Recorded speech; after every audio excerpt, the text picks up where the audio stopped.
Peace and blessings, kings and queens, and welcome to another episode of Freeway to Elevation, where today we are honored and grateful to have the amazing Shaun Glaze in the building. Shaun, please grace us, and I want you to tell this audience why you are one of the most powerful women in the industry. Oh my gosh, I don't know about all that, Kelly. Hi, y'all. I'm Shaun Glaze. I use they, them pronouns, and I'm the Chief Consulting Officer for Inclusive Data.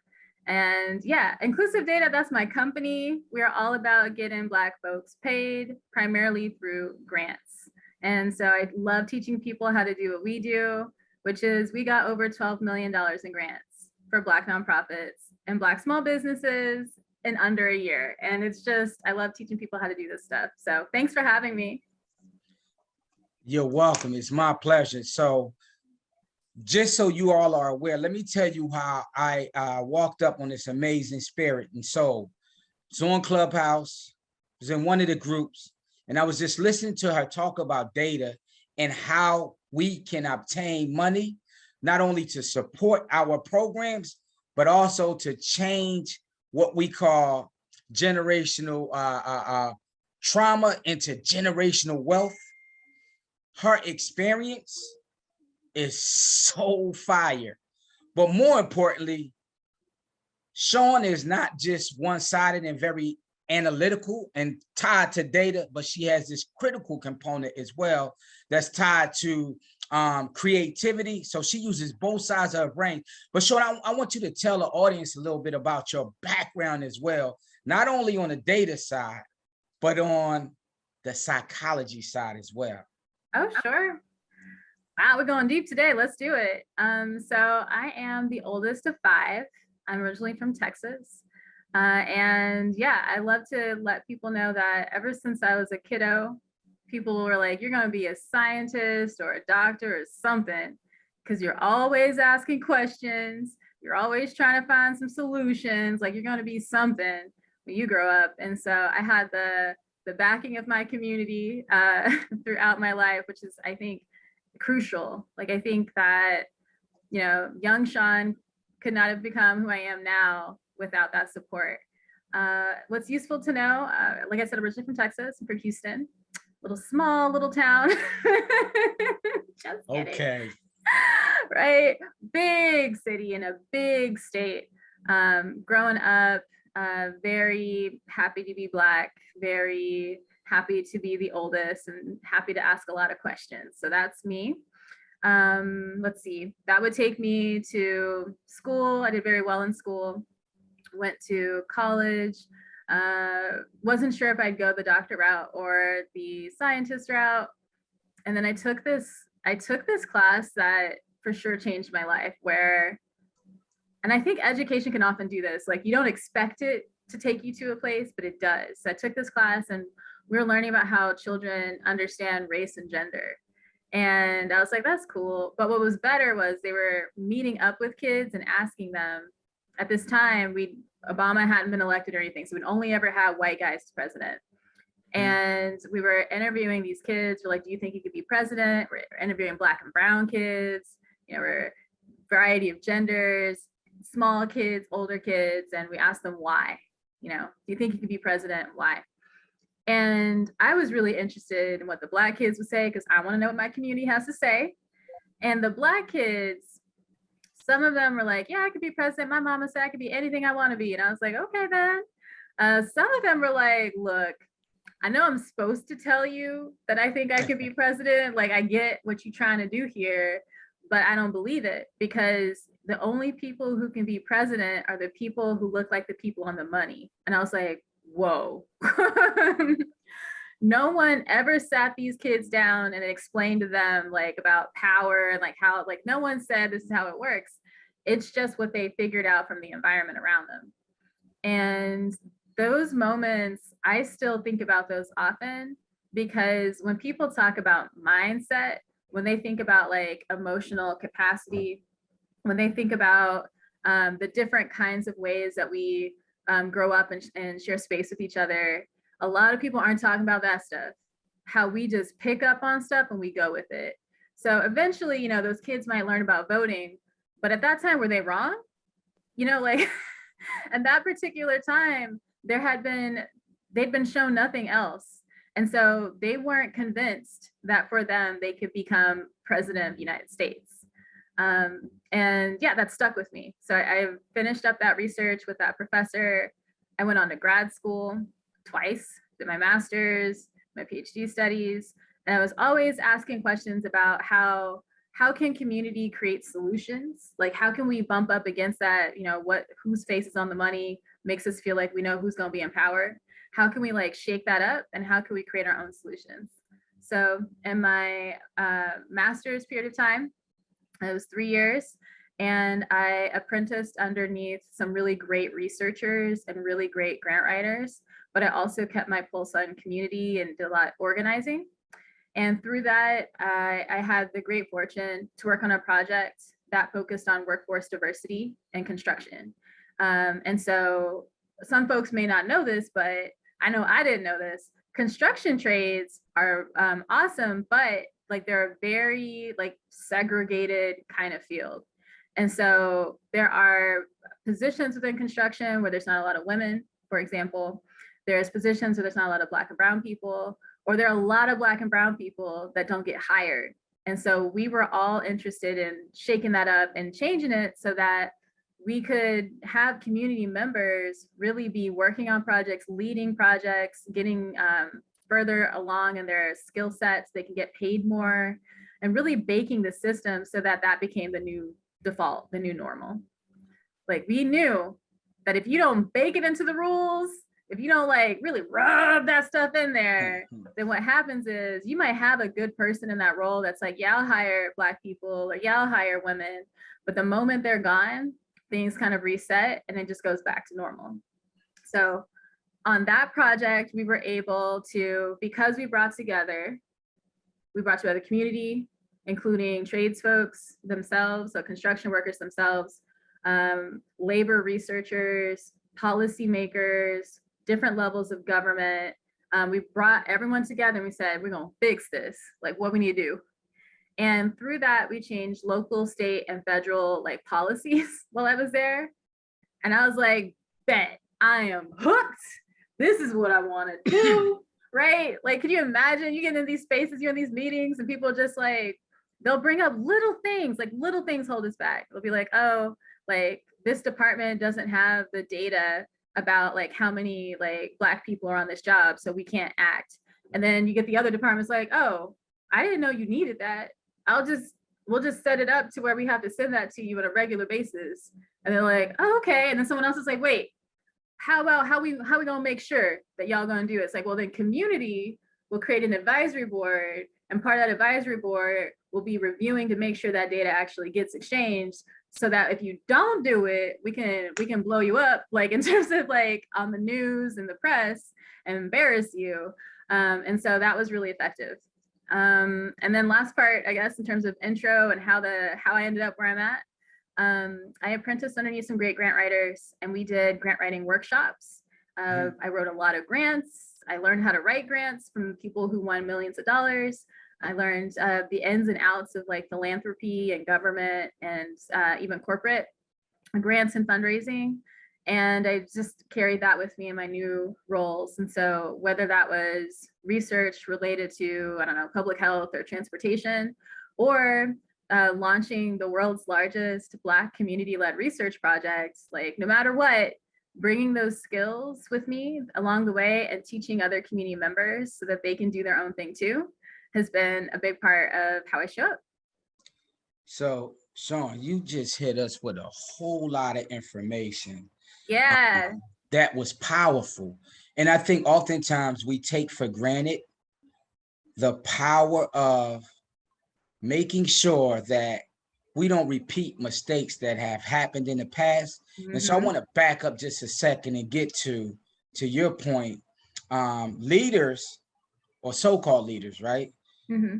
If I'm sitting in a position, mm-hmm. I have the opportunity to shape, transform vision and multiple generations downstream. Mm-hmm. But if we're not impacting legislation, policy, mm-hmm. and procedure, then to Mm-hmm. your point, the moment that person gets out of position, were they really a leader? Mm-hmm. Because they didn't leave something that was sustainable, that Right. create true legacy. And I know Right. for myself, when we're talking about like, so working with young Black and brown boys and men to Mm-hmm. transform Black and brown communities, Mm-hmm. I understand that this is bigger than my two daughters. My Mm-hmm. thinking has to be for their children's, because it Mm-hmm. takes 3 generations to build generational wealth. And Right. we're talking about moving from behind the 8 ball. So how did you get to the point? First of all, you look so young, and I hear so much wisdom out of what you're sharing Mm-hmm. that really cultivates a culture Mm-hmm.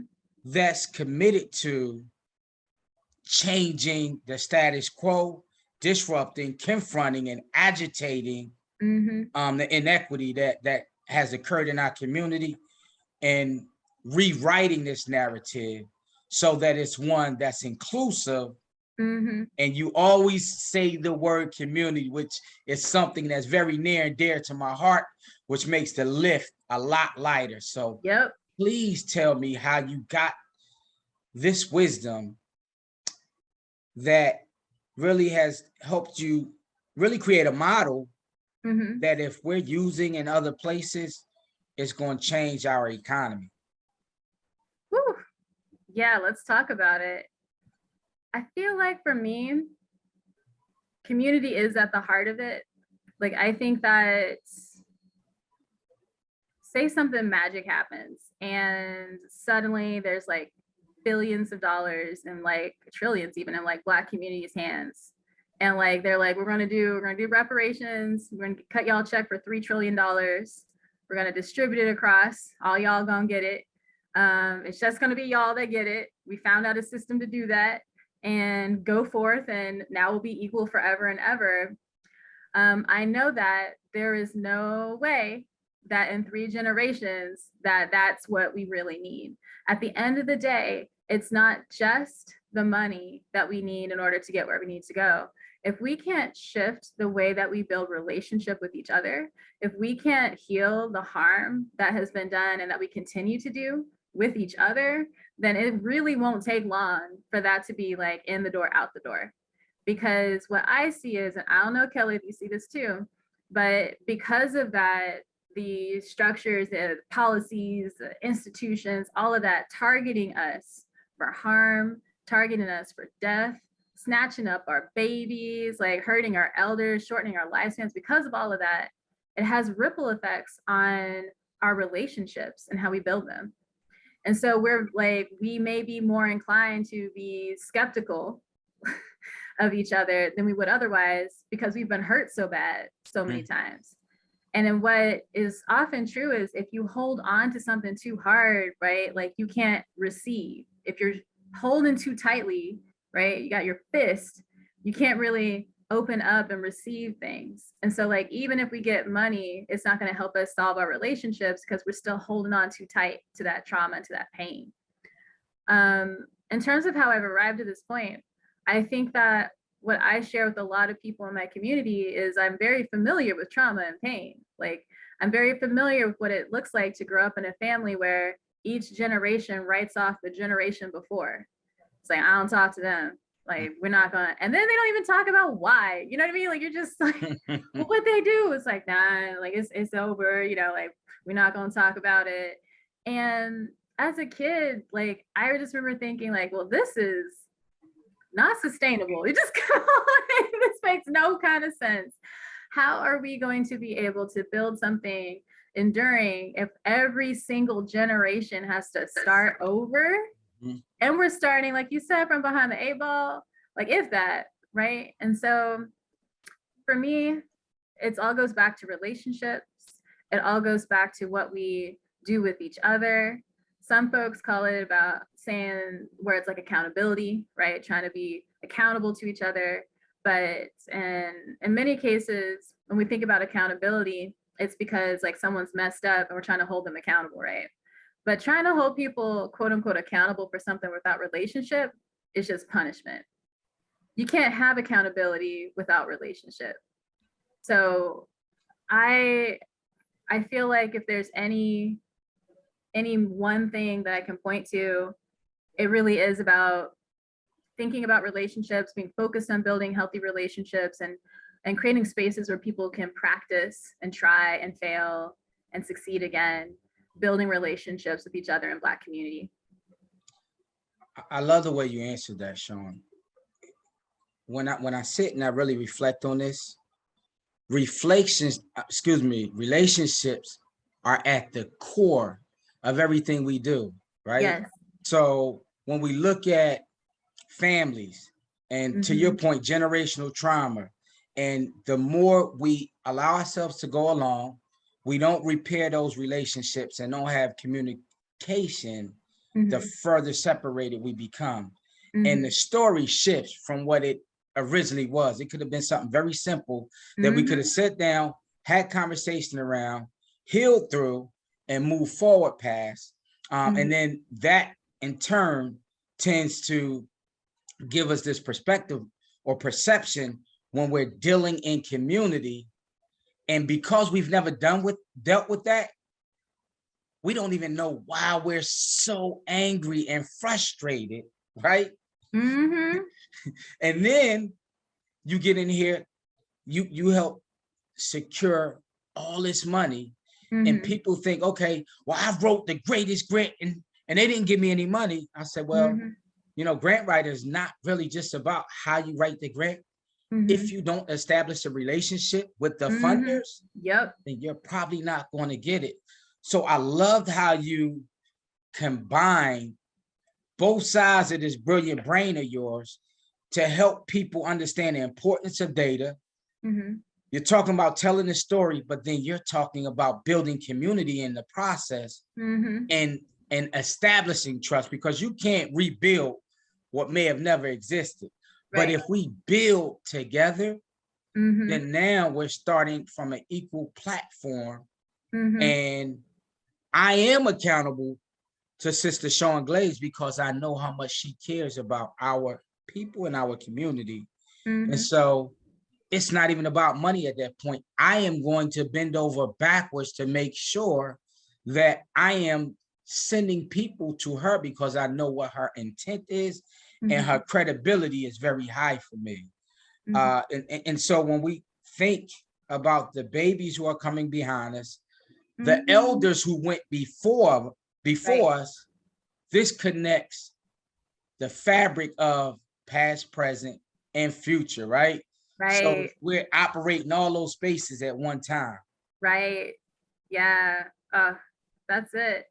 You know, when we did the research, so backing up slightly, when I say we launched the world's largest Black community research project, we launched that last year. So during the time, so we launched in 2020. So I don't know if that's last year when y'all are listening, but 2020. And we launched it during the uprisings, during the beginning days of COVID-19, during a time of obvious economic turmoil, where Black folks were getting fired from their jobs, resigning from their jobs, starting new businesses, and then being ineligible for all the grants for new businesses because their businesses were so new, right? Hard time to be Black. Some people were still in their jobs and having to engage with people who would ask you just these ridiculous questions. You know, you'd go through a week where you're just watching people that look like you and your family get murdered day and day and day and day. And then you go to work and people are like, yeah, how you doing? I had such a fun weekend. You're like, whew, you know, a hard time. But it was also a time with a lot of possibility. People didn't know what was going to happen, a lot of uncertainty. And it was a time where a lot of folks were starting to say, like, I'm going to listen to Black folks. Y'all kind of seem like you know what's up. You don't seem surprised that people are getting murdered like this. I guess you have been talking about this for a few decades and organizing around it. Like, let's see what y'all can do if we listen. And a group of us, a small group of us initially, ended up writing to our city council and saying, like, okay, you're saying you're willing to do something you don't know what to do. here's what you're gonna do. Here's your blueprint. We called it the 2020 Blueprint for Police Divestment and Community Reinvestment. And we sent it to them. And we said, we, the people who wrote this document, are not like the leaders that you need to be listening to. You need to be listening to people who are most like directly impacted. You need a mechanism to do that. And you need data and research. You should do a large research project where those closest to the issues and therefore closest to the solutions are the leaders of figuring out what data to collect, how to analyze it, how to report it, and how to design a new mechanism for redistributing wealth. And they said, bet, okay, sure. Now, mind you, the city council said yes, because they thought the mayor would say no.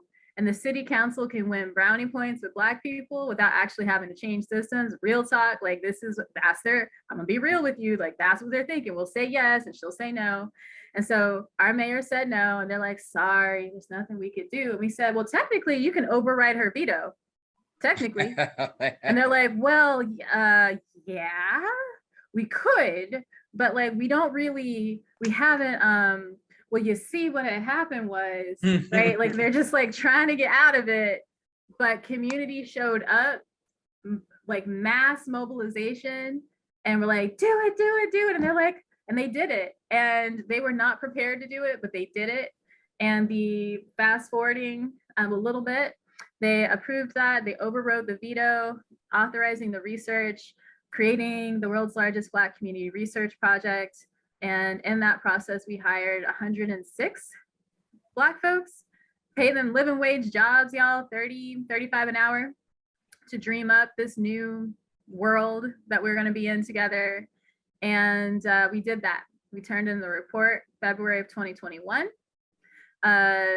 It's happening. So $10 million at the county level, $30 million at the city level. We'll be moving through a Blackity-Black designed process based on Black priorities, following Black leadership.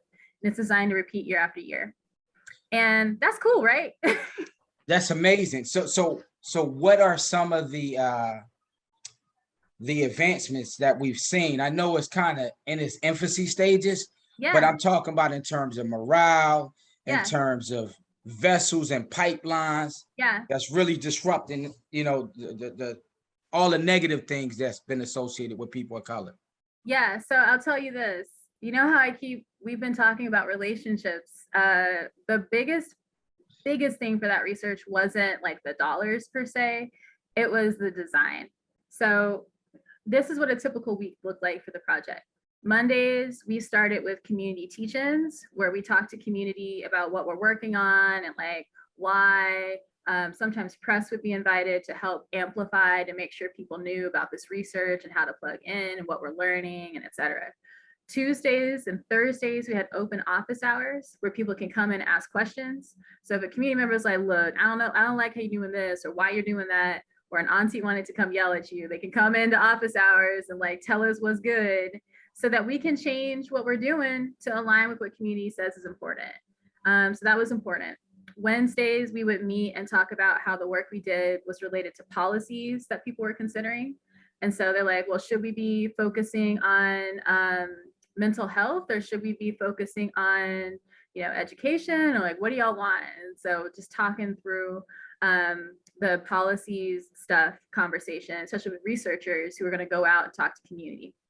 That's important because a lot of times like these policy decisions get made with like so little input from community, like literally like nobody Black got to say anything about it. And so creating a space where every week we made those connections, we did reflections, we talked about what we wanted was important.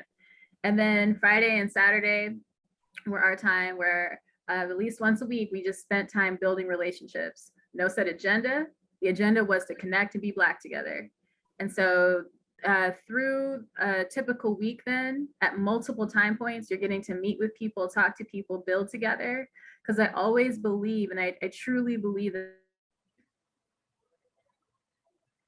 should always last longer than funding cycles. And if you're designing something where you're bringing people together and there's money on the table, your primary goal should be building strong relationships, ones that will last and endure, so that when this money's gone or when that money's here, like no matter what, you have something solid enough to rock with, so that you don't like be super skeptical about collaborating, because the biggest impact is going to be to go far, right? You go with other people. So in order to do that, you have to build relationships. Yeah, so what the design ripple effects were, the research wasn't just great, we had a like 1,300-page report, or great, we have a new mechanism for redistributing wealth that's based on Black priorities, and that repeats every year. That's freaking cool. But what's also cool is like a lot of the folks still rock with each other. They show up to each other's stuff. They go after other grants together that have nothing to do with research. They build businesses together. They support each other. When we think about the teams that were involved, it's 106 people, but they're very diverse. So we had our elders, we had our youth, we had our programmers, we had our teachers, our stay-at-home parents.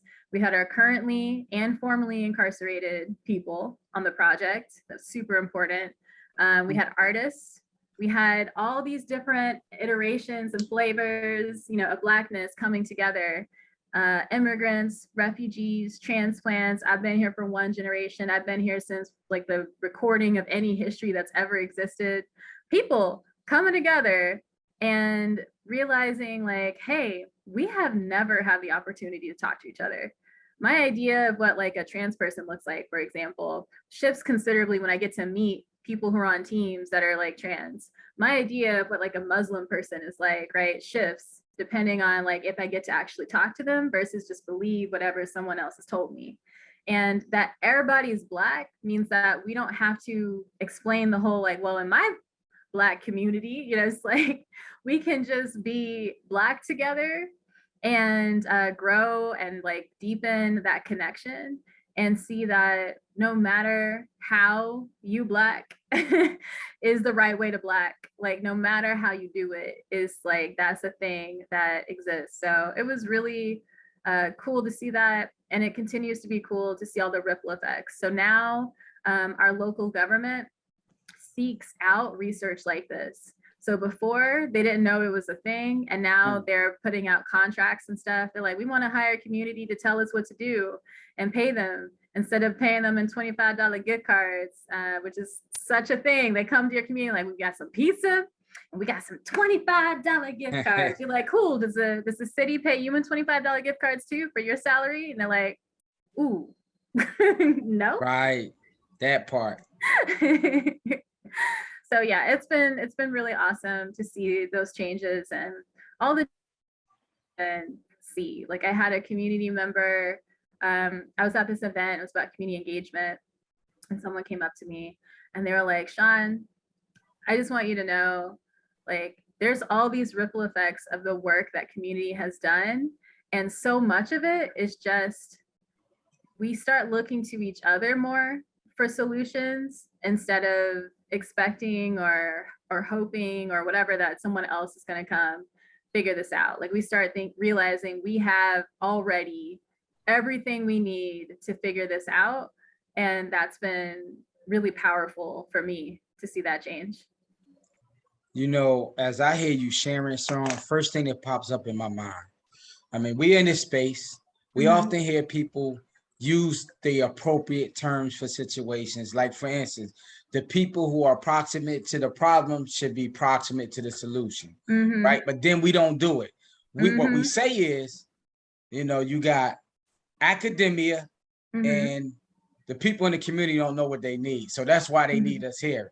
And as you shape out this story in my eyes, or a movie of what happens when you bring what we would consider asymmetrical practices together, people from every different corner of the community and universe who should not be getting along, look at how harmonious it is when you, again, you know, we big on metrics. You got to have this, you got to be able to prove that. Right. But my belief is when you put too much metrics into the equation, people are only going to rise to the level of the metrics. Right. To your point, when you build relationships, when you build trust, even without the metrics, you blow the metrics off the roof. Right. And I say that from a, you got your ROI, typical business thought process, return on investment.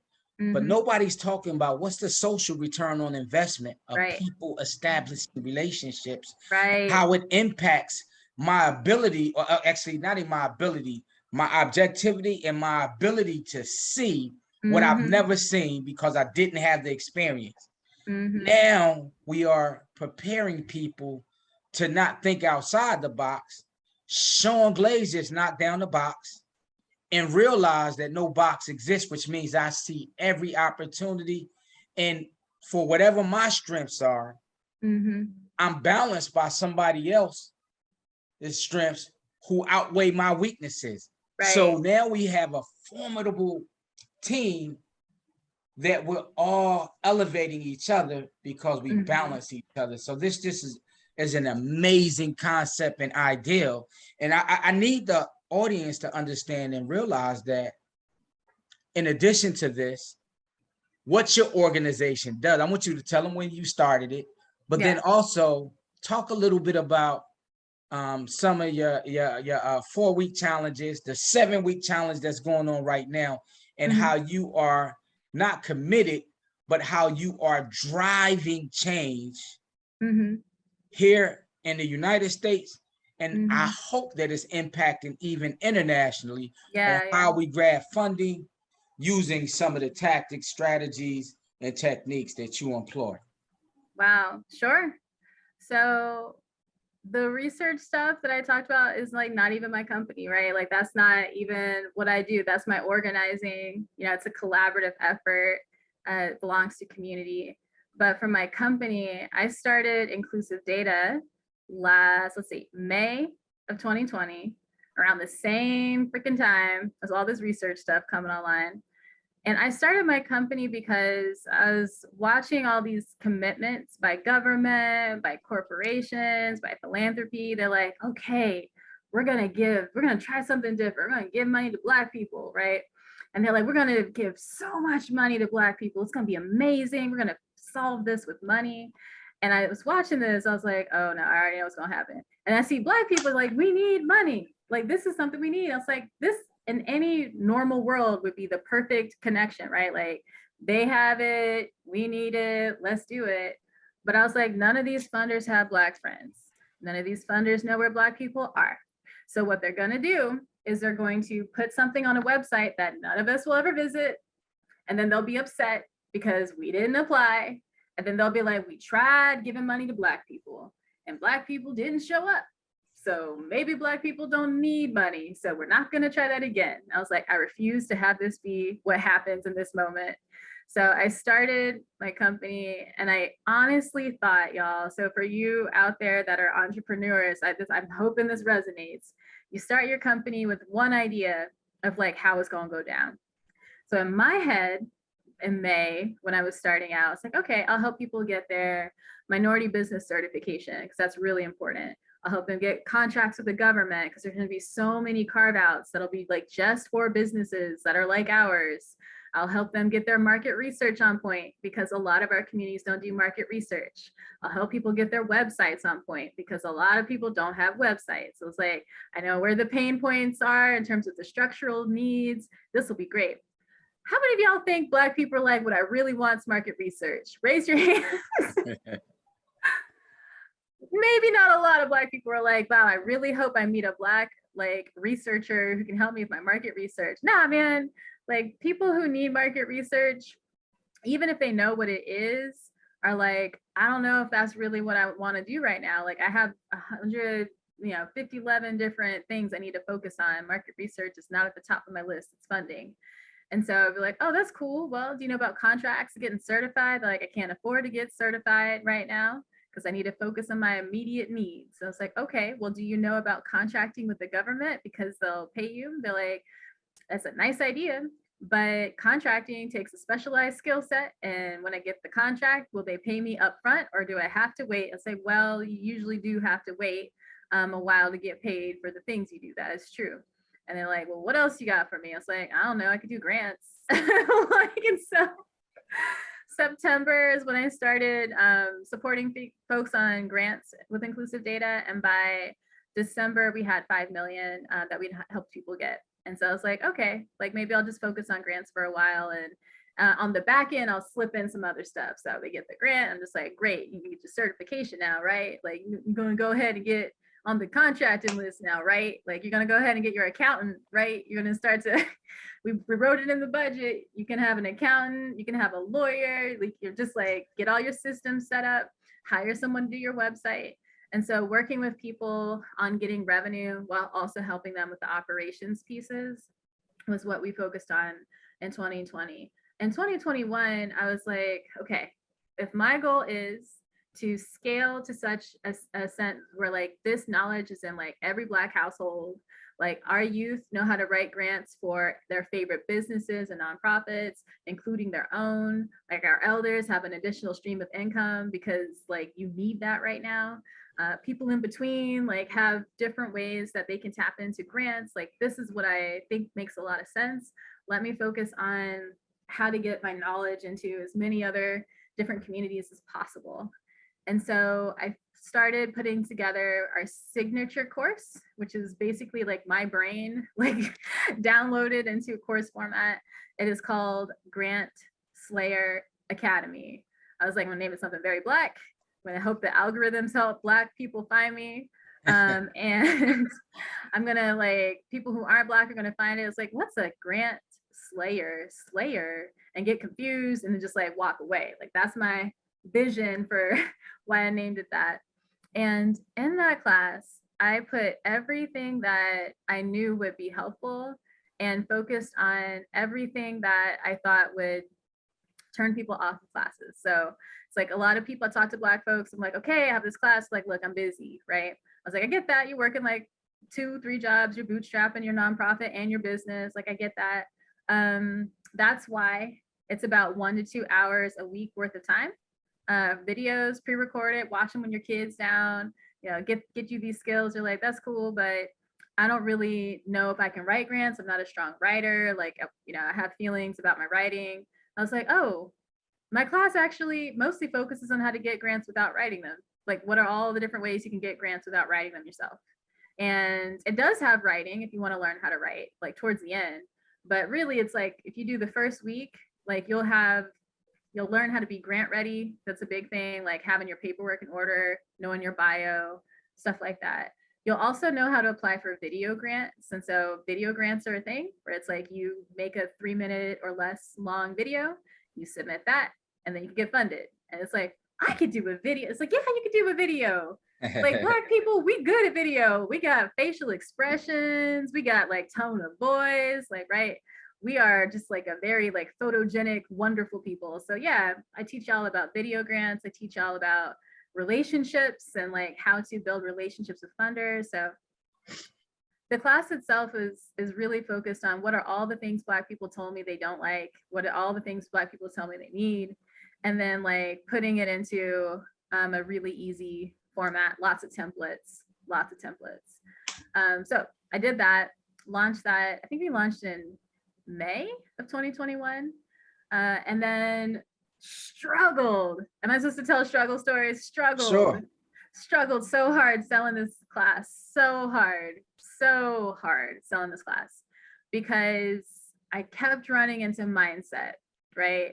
And if you told me that mindset was important in 2019 or earlier, I'd be angry at you.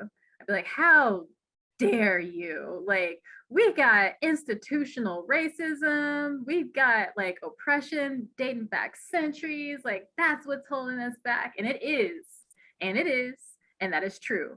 And the ripple effects of that has been like, that has bled into how we build relationships. It's bled into how we see ourselves. It's bled into our sense of competence. It has created this thing where we are so like accustomed to struggle that struggling like feels like the right thing to do. Like people will legit choose struggle over ease because struggle has been such a part of how we think about ourselves as a people. And when you meet someone like me, who's like, I don't know, bubbly, just like energetic, like, you got this, yeah, you're like, nah, man. And I'm like, no, it's easy. Like I've helped people do like, yeah, it's because you're smart. It's like, no, it's like not even because I'm smart. Like other people have just like done this and they feel like, nah, man, it's because like all these freaking reasons, right? And I was like, oh shoot, like this is what people are talking about with mindset, is these objections that have almost nothing to do with the actual offer. As a business, a lot of times you're thinking, how do I price my stuff, right? How do I price this to where people can find it accessible or buy it or what have you? And I'll tell you, Kelly, the moment I realized it was a mindset thing and not like a pricing thing, even though if I were my own consultant, like I could have told you this, but I wasn't, right? I'm my own, hitting my own perspective blinders, right? So to speak. The moment I realized it was, I was in a Clubhouse room. I've been doing Clubhouse. I love Clubhouse. It's very Black. I love that. And I was in Clubhouse room and I was doing a few rooms that day. And I realized that no matter what price point this class was, I sold just as many as like a super low ticket as a high ticket. I sold just as many like $30 version of my class as I did $10,000 version. And that's how I knew that it had to be mindset. I was like, my message is the same, right? So it's like messaging didn't change. Like I'm clear about who it's for, who it is, and the benefits are the same level of energy. It's like only change the price, right? It's like, okay, like I need to go back to the drawing board, because if it's a mindset thing, then that changes how I position myself. That changes how I think about the whole approach to my company has. And it means that I need to be focused a lot on like, how do I go to spaces where people are just willing to start to scratch the surface on that. So that's how we end up where we're at now. So we're in December. We've, like all of our website copy still says 10 million, because I don't like updating website copy. I've decided it's a pain in the butt. Like because you change your website, right? But then you forget to change your emails, and then you forget to change this or that or the other thing. And all it takes is one thing to not line up with another thing for people to be like, well, you said 5,000 here and it's 7,000 here, or 5 million, 7 million. So you have to be consistent. But we're at over 12 million in December. And I'm hearing people, they're like, I want to close out the year in the black. My Black Friday sale wasn't popping, or, whatever. I have family stuff going on. And all these things, I was like, we need to do a challenge. We need to do a free challenge, because that way nobody can be like, I can't do it, right? I'm just like, nah, take money off the table.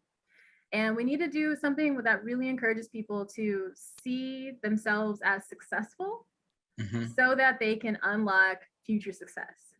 And so we designed this challenge, and it's actually only 7 freaking days. Like it's a 7-day challenge. And it's designed to get people funded in 4 weeks. And so we call it the 4-week funding challenge, but it's a 7-day challenge. And each day is a different thing that people, do in order to get closer. So Monday, we did maximizing revenue. And we talked about some key things. Like I was like, here's exactly where you find the roadmap to your economy. The roadmap to your economy in the United States is here. This is how you find it. Read the executive summary. The page before is going to tell you who all the decision makers are in your local economy. Read that, just do this. That's number 1. Number 2, right? Just breaking it down, like do these. This is the 5 things you're learning today. You're learning about raising your prices and what that looks like, and how you can use that to generate income right now, even though you're scared. Try this, do it, set a reminder so that you can see how it went, and if you need to go up higher or not. Do these things.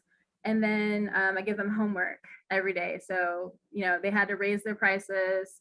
They had to update something on their website. And then their extra credit was making a 1-pager for a key decision maker. And I'm like, these are the things. Now, I don't want people to be like, oh, well, that was hard. So we had a success kit as part of it. We're like, the templates for all the things we've asked you to do are here. Get the templates if you want this on easy mode, or do it yourself. I've laid out all the steps. And what I'm excited about as a person who created inclusive data to help with that bridge, connect the people, get folks what they need, is because I want these skills in community's hands, even if people do the challenge and they're just like, all I did was one thing that's different. They've had one thing that has been different than they had before. And it's just like taking them to take that first step is the hardest, because then they start to be able to say, okay, maybe. And because the way the challenge is designed, and like we encourage people to make accountability partners, buddies, right? Then you have at least one person that's rooting for you. It's just like, I need you to like show up to this challenge. I'm tagging you in. I'm here. Like, did you do the thing you're going to do? No, that's okay. We'll do it next time together. Like getting people to pour into each other so that they don't have to rely on a Shaun, right? They don't have to think Shaun's going to be out here, quote unquote, saving people, which is literally what Black people have said to me. Just like, you're saving community. I'm like, oh, no, man. Like, so it's like not even what I'm trying to do. I'm trying to get y'all to talk to other people. Like, I'm trying to get you to see the light in each other. You know, I'm trying to get you to like, you know, shine on each other. Like that's what Shaun's trying to do. Like Shaun's not trying to be writing a bunch of grants or like at front and center. Like I need y'all to be pouring into each other. So yeah, I'm really excited to see people do that. We had over 700 comments last night of people just like hitting each other up and cheering. It was lit. So anyway, yeah, thanks for letting me talk about that. No, I loved it. And I want to go back to something you emphasized. You said not either or, you said and. And so in my mind, I put quotation marks around and. And so for and for me, takes me back to our ancestors, because I've reversed the word. So it's no longer and for me, it's DNA. And so because some of the most amazing discoveries that happened in this world happened during slavery, but we can't forget how the world was positioned as a result of the extraordinary people and bloodline from which we come from. So then I go into mindset shift. We are stuck like the grasshopper that's stuck in a jar that only jumps this high because he forgot how high she jumped once upon a time. And as you went through this scenario, that's what you are doing. Like I know most people look at TA because as your company is working with them, this is called technical assistance. But for me, what I see and hear when I hear you share, you are a transformation accelerator. That's what you provide for community. That's how you encourage people. And then you allow the ecosystem to take over the template that you've laid. And so with that, I just salute you. And as you talk about being lit, you lit because of the energy you put in the space for each and every community to take advantage of this opportunity to shift your ability to get a piece of this American pie that for us historically, they would give us the key, but they would change the lock. But you're telling them how to, even if the lock is changed, how to build the key that's going to allow you access into that lock. So thank you. And before we go, I want you two things I want you to do for me, Shaun. The first, I want you to give them one action that as an individual who listening to this and wants to change their condition, what would you suggest that they do? And then lastly, I want you to give us your social media handles so they can follow and support the work that you're doing. Wow. Thank you. Yeah. Wow. That's a really good question. I've been thinking about this a lot because I know what answer people expect, right? It's like people expect me to say something like, get into my class, you know, Grant Slayer Academy. It's 6 weeks and I'll be there, you know, time with me and my team. And that's true. But I think that if someone's just getting started, if they're just starting to see themselves as like a change agent or whatever you want to call them, like someone that's going to do something, I really encourage people to tap into like the relationships and the skills that are important to them, right?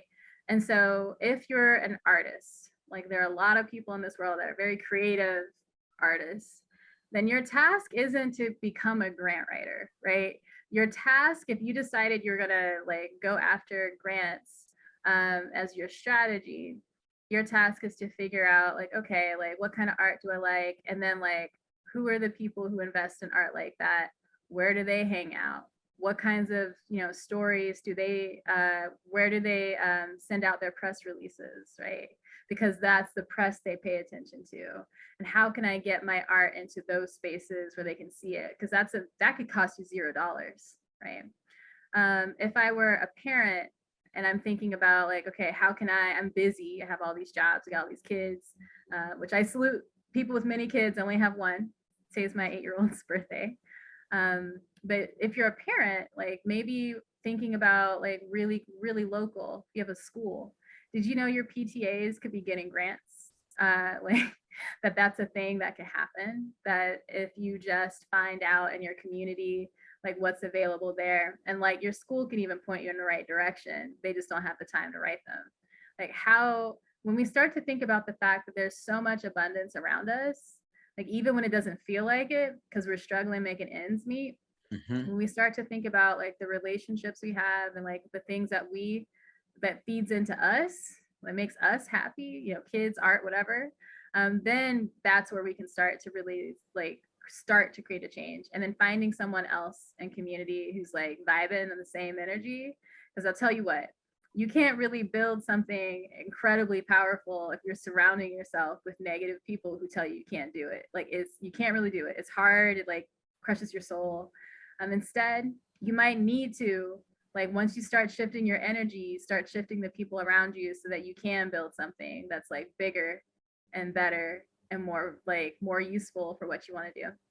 And with that said, I'm Shaun Glaze. I use they, them pronouns. And I am the Chief Consulting Officer for Inclusive Data. You can find us at Inclusive Data on all the social medias, even TikTok. But we tend to spend most of our time on Instagram and Facebook lately. Y'all heard it. Not only do I want you to listen to this more than once, because she put a lot of information that will change your life, and not only your life, but your children's life, right? But then the second part to this is, this allows you to be empowered.